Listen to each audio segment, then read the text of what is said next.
Maintenant que le hobby est fonctionnel, il serait peut-être temps d'aller voir ce qu'il y a dans ce coffre. Quoi? Putain, une épée de ouf! Merde, je fais comment pour l'équiper maintenant? Ok, tu l'auras peut-être compris, le but de cette vidéo, ça va être de faire un inventaire pour voir les items qu'on a collectés. Aujourd'hui, on va se concentrer sur l'interface, et si tu veux qu'on le scripte, n'hésite pas à me le dire en commentaire, à mettre un like, à t'abonner. On est parti. Juste avant de commencer, un petit conseil, va dans Test, Appareil. Ici, tu sélectionnes le classique Bureau HD 1920 par 1080 en adapté à la fenêtre. Ça va juste te permettre d'avoir la résolution classique d'un PC normal pour pouvoir développer avec la même résolution que moi et de manière générale avec toujours la même résolution. Sinon, tes interfaces peuvent faire des trucs un peu bizarres, ça va pas être bien centré et tout, ça va être un peu galère. Allez, bonne vidéo. Donc déjà, à chaque fois que tu crées une nouvelle interface, il va falloir te rendre dans Starter UI. Tu vas créer un Screen GUI. Et le Screen GUI, en fait, ça représente ton écran. Et c'est un truc qui va te permettre, si tu mets une frame à l'intérieur, tu vas pouvoir la voir sur ton screen. Alors que si tu la mets hors du Screen GUI, elle apparaît pas. Cette frame, d'ailleurs, on va la garder. Elle va nous servir en modifiant un peu ses propriétés. On va mettre à 0,60, 0,60. Toujours en position, moi j'aime bien, c'est pour centrer 0,5, 0,5 et 0,5, 0,5. Ça permet vraiment de la centrer parfaitement sur le GUI. Maintenant, en taille, je pense qu'on va partir plutôt sur 0,55. En fait, la première accolade représente le X, la deuxième accolade représente le Y. Et dans chaque accolade, le premier nombre représente la taille en size. Donc c'est par rapport à la taille de l'écran entière. Donc ça marche pareil pour les positions d'ailleurs. Et le deuxième, c'est le offset. Donc c'est-à-dire que si je mets 1, ça va faire tout l'écran. Si je mets 0, évidemment, ça fait rien. Et par contre, si je rajoute par exemple 15, ça va faire en fait 15 pixels. Donc ici selon X et l'autre selon Y. Voilà, donc je repasse à 0,55. On va mettre quelque chose de gris. Personnellement, j'aime bien sur les UI mettre un truc un peu gris comme ça. D'ailleurs, je vais renommer, j'ai pas pensé, le Screen GUI Inventory. Et ici, on va l'appeler par exemple Container pour dire que c'est la frame qui va contenir l'inventaire. Je pense qu'on peut rajouter un peu un contour. Donc pour ça, va falloir chercher UI Stroke. Ici, la thickness pour régler la taille du contour. Pour la color, ce qu'on va faire, c'est sélectionner la couleur gris et juste noircir un peu. Voilà, comme ça, ça fait juste un gris un peu plus sombre. On peut aussi faire en sorte qu'il soit un peu moins raide comme ça en rajoutant un corner radius. On va le mettre, je sais pas, à 15. Ouais, 15, ça me paraît pas trop mal. Et comme ça, on a vraiment notre base d'inventaire. Maintenant, ce qui va permettre de contenir les items en eux-mêmes, ça va être une scrolling frame. Pour la size, pour l'instant, on va le mettre entièrement sur la size, on modifiera ça plus tard. Background transparency, on en a pas besoin. Le but, c'est qu'on voit quand même la frame qui est derrière. Et en fait, ça va nous permettre, vous voyez, si on met des frames à l'intérieur, on va pouvoir scroll pour voir nos items. Donc, par exemple, on aura un item, deux items, etc. On pourra scroll si on a trop d'items. Mais juste ce que je vais faire, parce que ça sert à rien d'avoir une scrolling bar si t'as aucun item en dessous. Il faut changer la canvas size. Donc, ça, c'est la size qu'il y a de base. Si on la met à 1, il y a plus ce problème là. Et on va mettre automatique. Et ça va nous permettre, quand on aura trop d'items, de automatiquement créer la scroll bar. Ensuite, on va modifier aussi le scroll bar inset. Donc, je vous conseille de mettre les deux à always, même si là, il y en aura qu'un seul des deux qui va servir. Je vous expliquerai juste après ce que ça fait. Avant ça, on va avoir besoin d'un UI grid layout, c'est ce qui va permettre d'ordonner nos frames. Donc maintenant, si on duplique nos frames, vous voyez qu'elles s'ordonnent toutes seules. Donc ça nous permet aussi de setup vraiment genre toutes les frames en même temps. Donc par exemple, je pense qu'on va mettre genre 150 en size. Entre chaque frame, on va mettre, je sais pas, 12 d'espace. Après, forcément, quand on fait des GUI, c'est aussi une question d'essai. Vous essayez des trucs. Là, on regarde, ok, c'est pas trop mal. Maintenant, peut-être que je vais rajouter un stroke pour la frame. Donc pour ça, je vais CTRL-C le stroke du container, CTRL-SHIFT-V pour le mettre directement à l'intérieur de la frame. On va faire la même d'ailleurs pour le UI corner. Et là, si on commence à dupliquer les frames, vous voyez que à cause du stroke, en fait, les frames, elles sont très peu espacées. Donc on va réaugmenter ici le padding. Donc le padding, oui, c'est l'espace. Donc ici en pixels, ça marche toujours pareil. Dès que vous voyez des ensembles de 4 valeurs, à chaque fois c'est XY. Et sur chaque duo, c'est scale offset. Ici, on va plutôt le toucher en offset. Donc mettre, je sais pas, 15, peut-être pas encore assez en vrai. 20 par 20. Ouais, 20 par 20, j'aime bien. Hop, on va essayer de construire notre frame en elle-même. Donc ici, le fond, on va le mettre peut-être un gris, mais un gris assez clair. À l'intérieur, on va mettre une image qui va représenter l'objet contenu. L'image, on va mettre à 0,95 pour remplir quasiment tout l'écran. D'ailleurs, j'ai pas précisé, pour remplir plus rapidement, quand vous avez besoin de deux fois la même coordonnée, vous la mettez juste une fois et ça la fait pour les deux. Et vous avez pas besoin de marquer le 0 pour 0,95, vous marquez .95, ça marche très bien. Et en plus, il va comprendre automatiquement si ça va être supérieur à 1, il va automatiquement le placer en offset. Donc si je veux mettre 150 pixels, bah je peux mettre 150 et ça le fait automatiquement. C'est vachement pratique pour aller très rapidement. Ici, on va le centrer, donc toujours encore point en .5, donc pareil pour mettre les deux. Position en .5, comme ça c'est centré. L'image, on veut pas qu'il y ait de background. Et là maintenant, on veut mettre une image. Bon, bien sûr, après, ce sera avec un script qui choisira automatiquement les images, etc. Mais là, en guise d'exemple, on va quand même essayer de setup une image. Donc pour ça, vous voyez que j'ai le gestionnaire de contenu d'ouvert. Si vous l'avez pas, vous allez dans affichage et gestionnaire de contenu, c'est celui juste ici en haut à gauche. Et ici, vous allez sur importation en nombre. Et là, vous pouvez importer des images. Bon, s'il y en a plusieurs, vous pouvez toutes les sélectionner. Là, j'en ai qu'une seule. En l'occurrence, je vais importer mon épée. Vous appuyez sur ouvrir pour l'importer. Bon, je l'avais déjà importé, donc voilà, elle a été renommée ici. Et maintenant, vous la retrouvez dans image.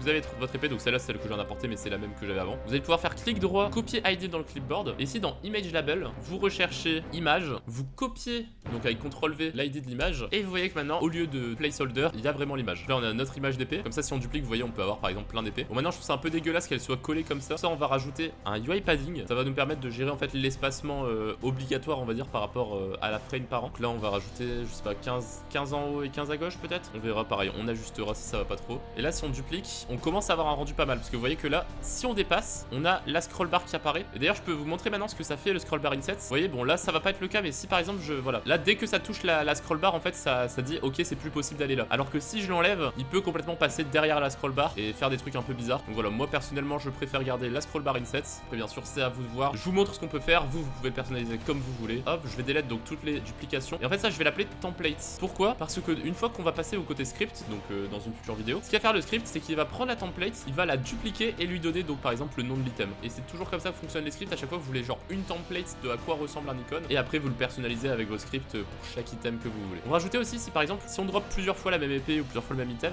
j'aimerais bien que ce soit possible de le décompter. Donc pour ça, on va utiliser text label. On veut pas de background transparency. En size, on va mettre pour l'instant quelque chose comme 50 par 50. Donc le texte, on va dire par exemple si je veux mettre genre x10, donc là c'est un exemple pour voir ce que ça rendrait avec un x10. On va mettre text scale, ça permet de remplir la frame le plus possible. La text size en fait s'ajuste automatiquement. Changer la police, parce que la police de base elle est dégueulasse. Personnellement, les polices que j'aime bien, je dirais Fredoka One et Ubuntu peut-être. C'est les plus classiques. Ubuntu plutôt en bold, ça rend mieux généralement. On va aussi changer la text color, le mettre en blanc, peut-être en gris en vrai pour matcher un peu avec le thème global. D'ailleurs faites gaffe, quand vous êtes sur un texte, vous avez, et c'est d'ailleurs le cas sur pas mal d'autres trucs, par exemple sur les image labels aussi, vous avez plusieurs couleurs, faut bien modifier la bonne couleur. Donc là on veut modifier la couleur du texte et pas du fond, donc on va bien sur text color. Et là je vais modifier l'UI stroke, on va mettre un peu moins de thickness, genre 4 me paraît cool. Un truc un peu plus sombre, et d'ailleurs ce sombre on va aussi le mettre sur le UI stroke autour de l'image. J'aime bien avoir le même stroke autour du texte et de l'image, comme ça, vous voyez, ils se confondent. Et donc là notre texte d'ailleurs, je l'ai pas renommé, on va l'appeler amount, parce que ça va être le nombre. L'image label, on va l'appeler icon, parce que c'est l'icône. D'ailleurs amount je vais mettre avec une majuscule plutôt. Tout ça, ça permet du côté script de plus facilement s'y repérer si on a vraiment des noms qui sont compréhensibles. Là on va modifier le encore point à 0,5 et la position par exemple on va essayer de le mettre en bas à gauche, peut-être un peu moins en bas à gauche. Voilà, on peut ajuster, on va mettre 92, 95 peut-être. Ouais, comme ça rend pas trop mal je trouve. Et vous voyez, si on duplique l'épée, on voit que chaque item on l'a comme ça avec un petit x10. Et comme ça on regarde ce que ça donne avec la scroll bar. Voilà, vous voyez, ça se confond pas avec la scroll bar et tout, c'est vraiment pas mal comme ça. Je delete les templates. On va aussi faire un bouton exit. Donc pour ça, dans mon container, on va rajouter un text button. On peut aussi le faire avec une image, mais là j'ai pas trop envie de faire une image. Et vous allez voir, ça rend quand même vachement bien avec un texte. Donc la background color, personnellement j'aime bien mettre un rouge, mais un rouge un peu plus descendant comme ça. Vous voyez, ça fait pas un rouge vraiment flashy entre guillemets, ça fait un rouge un peu pâle. La size, peut-être 75 par 75 je dirais. Le texte, on va l'enlever, mais par contre on va rajouter un text label en dessous qui va nous permettre de faire notre X pour la croix. Pourquoi je le fais avec un text label et pas dans le texte du text button? Parce que ça peut être plus personnalisable. Voilà, comme d'hab, hein, j'ai enlevé la background transparency du texte, j'ai mis le texte en blanc, en fonte. Là on va pas mettre Ubuntu, on va plutôt justement mettre Fredoka One, parce que les X de Fredoka One, vous allez voir, rendent vachement bien. Si on change text scale pour le mettre au max, vous voyez que là ça fait vraiment un X un peu arrondi. On va bien sûr le centrer, et pour la taille, on va mettre 1 par 1 pour que ça prenne. J'ai pas précisé d'ailleurs, quand vous mettez en scale, c'est le scale non pas forcément par rapport à l'écran, mais par rapport au parent. Donc quand on testait le scale tout à l'heure du container, bah le parent c'était l'écran, mais en l'occurrence ici son parent c'est le bouton, donc c'est 1 sur 1 par rapport au bouton. Donc là ça fait la même taille. Voilà, le bouton on va le déplacer, toujours le 0,505, hein, j'adore. Et ici par exemple 1,0 pour le mettre en haut à gauche. On modifiera la taille plus tard, peut-être d'abord rajouter un UI corner, donc pareil CTRL C, CTRL SHIFT V, et même chose, un UI stroke. Et là très intéressant, vous voyez que le UI stroke ne marche pas. En fait c'est parce que il est appliqué automatiquement sur les textes qu'il y a écrit sur le bouton. Donc vous voyez, si j'écris du texte, on voit que le stroke est appliqué directement dessus. Bien évidemment c'est changeable. Vous pouvez aller sur le UI stroke et dans Apply Stroke Mode, là vous passez sur Border et ça va vraiment faire les borders de l'image. Voilà, on voit qu'il est un peu trop en haut à droite à mon goût. Donc cette fois on va pouvoir modifier la position. On va déplacer en offset, genre là on va le mettre par exemple à 20 pixels vers la gauche et 20 pixels en bas. Peut-être plus 15 en vrai, là je trouve que ça fait trop dans l'inventaire. Faut quand même que ça dépasse. Et ouais, comme ça c'est pas trop mal. On regarde si on duplique les épées. Bon voilà, ça passe un peu au-dessus des épées, mais voilà, je trouve que ça fait quand même genre ça fait un peu dynamique et tout, ça rend pas spécialement mauvais. Et là notre inventaire commence à avoir une belle gueule. On va peut-être aussi faire une hotbar, ce sera utile pour pouvoir déplacer les items dans la hotbar. Donc pour ça je vais modifier la position du container, on va la mettre à...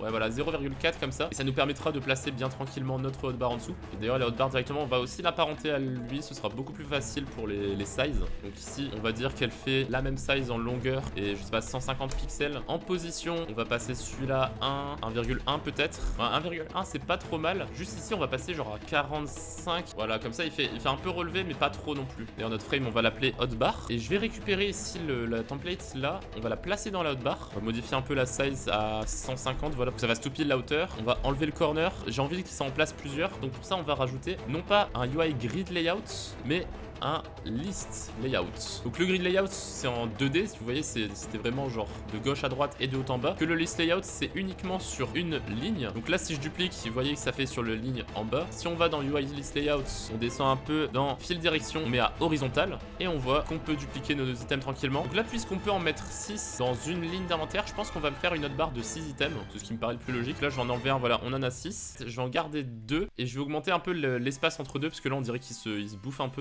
C'est très bizarre. On va le mettre, non pas 10, à 8. Ouais, je pense qu'à 8 c'est pas mal. Là, si on en met 6, ok, c'est pas trop mal. Maintenant, on voudrait qu'il soit centré. Donc, dans le UI list layout, horizontal alignment, on va le mettre sur center. Et on peut même cacher la hotbar derrière. On voit que les frames. Maintenant, on remarque un léger problème, c'est que les nombres de comptes, ils passent les uns en dessous des autres. Pour ça, il y a une propriété pour gérer quel truc est en avant qui s'appelle le Z-index. Donc là, par exemple, si on passe le Z-index à 2, il est censé passer au-dessus. Le problème, c'est qu'ici, ils ont pas le même parent. Donc, il faudrait monter le Z-index de chaque parent pour qu'il soit au-dessus du parent de droite, etc. Ce qui va être plus normal, ça va être de revenir sur le screen GUI. Et vous avez un paramètre Z-index-behavior qu'on va placer sur global. Et là, qu'est-ce qui se passe? C'est que ça va plus prendre en compte le Z-index des parents, mais vraiment leur Z-index 1 à 1. Donc comme ça, si je supprime et que je duplique, d'ailleurs c'est CTRL-D pour dupliquer si vous demandez, les items, ça rend vachement mieux. Et d'ailleurs, je suis en train de me dire un truc. En fait, je pense que c'est pas nécessaire qu'il soit collé. Genre si on le met à 15, 20 peut-être. Voilà, comme ça, je pense que ça rend mieux, avec vraiment une séparation. Aussi, puisque là, ce sera plus des templates, c'est pas des trucs qui ont bougé. C'est-à-dire qu'on va en avoir 6 et ce sera tout. On va les renommer de 0,1 à 0,6, 0,2, 0,3.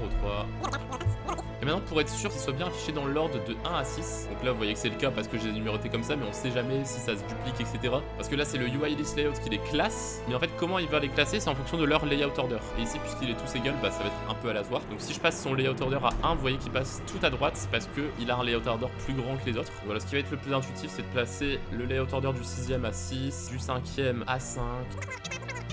Et le premier, bon 0 ça va bien, mais pour respecter ça quand même, on va le placer à 1. Comme ça on est sûr qu'ils bougeront plus. Et voilà, on a notre GUI. S'il y a des éléments où je suis passé un peu trop vite, vous avez pas compris, n'hésitez pas à me le dire en commentaire, je me ferai un plaisir de vous répondre. Pareil, si vous avez des envies spécifiques de vidéos, si même précisément le script de l'inventaire vous intéresse, n'hésitez pas à me le dire. Tu peux aussi t'abonner pour me soutenir, parce que ça me prend quand même pas mal de temps de faire ces petites scènes au début avec l'ouverture du coffre, etc. Donc je t'en serai très reconnaissant. Moi en tout cas, je te dis à la semaine prochaine pour une prochaine vidéo. Merci d'avoir regardé, salut!